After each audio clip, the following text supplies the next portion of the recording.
मैं एक मतलब फिर ये कैटेगोरिकली कह देना चाहता हूं कि कोई सियासत के साथ हमारा अफवाज का कोई ताल्लुक इस वक्त नहीं है और किसी किस्म के कोई बैकडोर राब्ते या बैकडोर चैनल्स इस चीज के लिए इस्तेमाल नहीं किए जा रहे। जो लोग इस बारे में कयास आराइयां कर रहे हैं उनसे मैंने पहले भी ये रिक्वेस्ट की थी, मैं एक मरतबा फिर ये कहूंगा कि फौज को सियासत में मत घसीटें। बगैर किसी एविडेंस के, बगैर किसी तहकीक के इस बारे में कमेंट करना, इस बारे में बात करना मेरा नहीं ख्याल कि किसी को भी सूट करता है। जो भी इस बारे में कोई कमेंट कर रहे हैं, अगर उनके पास कोई एविडेंस है, कोई सबूत है, कोई तहकीक के मुताबिक उन्होंने कोई चीज सामने ला सकते हैं तो ले आए, दिखा दे कि कौन किसको कॉल कर रहा है, कौन किससे बात कर रहा है। फिर कहता हूं, पाक फौज को सियासत में मत घसीटा जाए। पाक फौज का सियासत से कोई ताल्लुक नहीं। DGISPR major general Babar Iftikhar ने वाज़ेह कर दिया कि किसी से कोई बैकडोर राब्ता नहीं। किसी के पास कोई सबूत है तो सामने लाए। बगैर तहकीक के इल्जामात लगाना ठीक नहीं। अपनी हदूद में रहकर जो मर्जी करना है करें। भारत ने पाकिस्तान की साख मुतासिर की।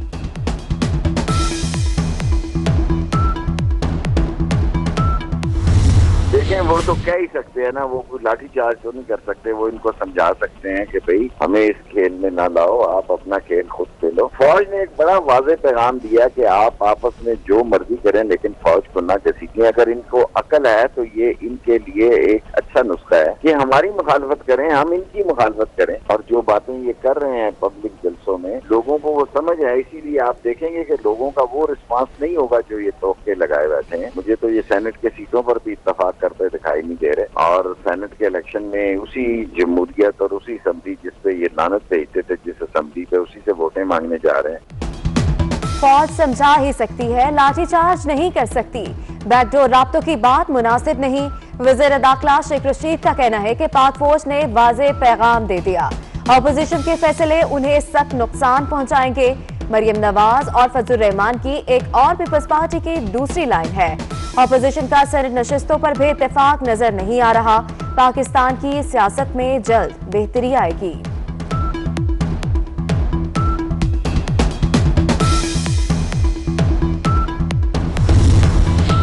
इस्लामाबाद कचहरी में चैम्बर्स गिराने पर वकला मुश्तैल। Chief justice Islamabad high court block के बाहर तोड़फोड़।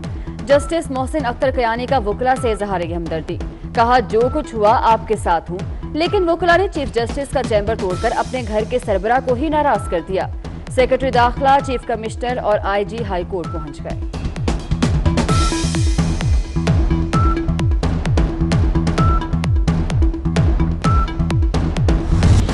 हुकूमत ने पता नहीं कैसे इलेक्शन तरमीमी ऑर्डिनेंस जारी कर दिया। मफरूजों की बिना पर ऑर्डिनेंस जारी किया गया। हुकूमत को ऑर्डिनेंस जारी करने से रोक तो नहीं सकते। सुप्रीम कोर्ट में सदाती रेफरेंस की समाअत के दौरान चीफ जस्टिस के रिमार्क्स। रजा रबानी बोले कि सेनेट इंतखाबात आइन के तहत होते हैं।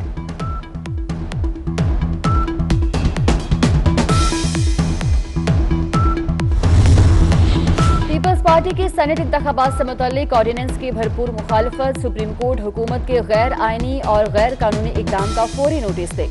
नैयर बुखारी बोले कि सिलेक्टेड हुकूमत का इकदाम इदारों को मुतनाज़ बनाने की कोशिश है। अपोजिशन जमातें सुप्रीम कोर्ट की तरफ देख रही हैं।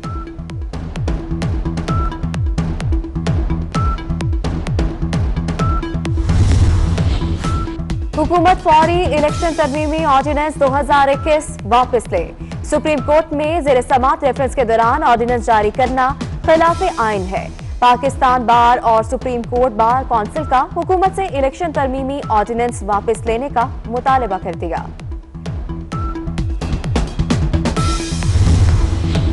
लापता अफराद केस में पेशरफ्त न होने पर सिंध हाई कोर्ट शदीद बरहम। JIT के सरबराह को जाती हैसियत में तलब कर लिया।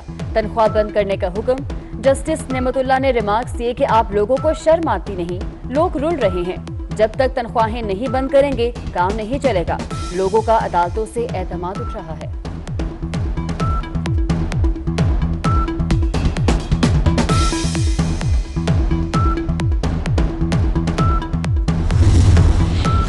वज़ीर आज़म की ज़ेर सदारत हुकूमती मौशी टीम का इजलास। बुनियादी अशिया ज़रूरिया की कीमतों में कमी लाने के हवाले से मुशावरत। एहसास प्रोग्राम के तहत मुस्तहिक खानदानों को टारगेटेड सब्सिडी की फराहमी के हवाले से भी मुख्तलिफ तजावीज़ पर गौर। वज़ीर आज़म का कहना था कि हुकूमत की अवलीन तरजीह आम आदमी का मुफाद है।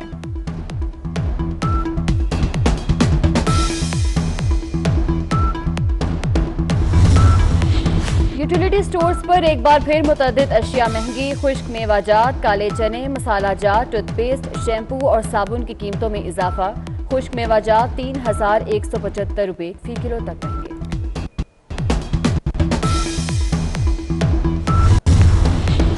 कोपे माली सतपारा और उनकी टीम के जिंदा बचने की उम्मीदें दम तोड़ने लगी।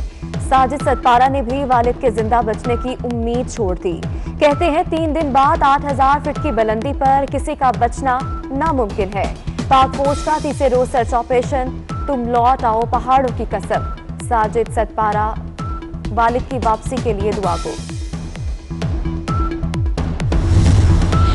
अफवाज पाकिस्तान का कौम के लिए जज्बा एहसार। पाक अफवाज ने चीन की जानिब से दी गई कोरोना वैक्सीन मसीहाओं के नाम कर दी।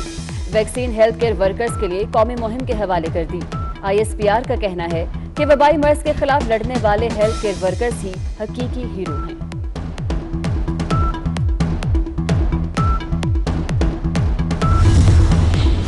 कोरोना मजीद 59 अफराद की जान ले गया। अमवात की तादाद 12,026 तक जा पहुंची।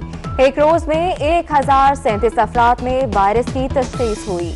केसेस की तादाद 5,55,511 हो गई।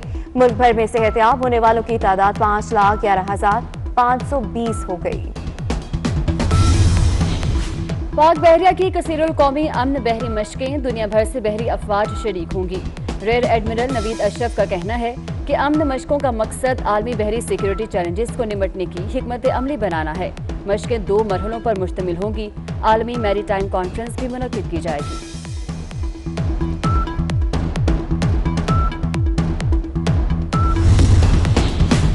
फेस्को का अनोखा कारनामा, शहरी को 3 करोड़ 81 लाख रुपए का बिजली बिल भेज दिया।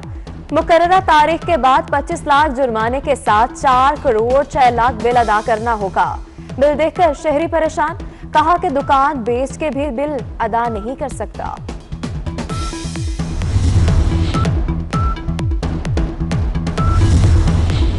कोरोना मजीद 59 अफराद की जान ले गया। अमवात की तादाद 12,026 तक जा पहुंची।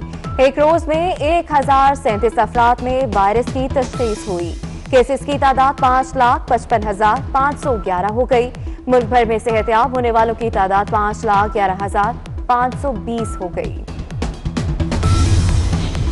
पाक बहरिया की कसीरुल कौमी अमन बहरी मशकें, दुनिया भर से बहरी अफवाज शरीक होंगी। रेयर एडमिरल नवीद अशरफ का कहना है कि अमन मशकों का मकसद आलमी बहरी सिक्योरिटी चैलेंजेस को निपटने की हिकमत अमली बनाना है। मशकें 2 मरहलों पर मुश्तमिल होंगी। आलमी मैरीटाइम कॉन्फ्रेंस भी मुनक्किद की जाएगी।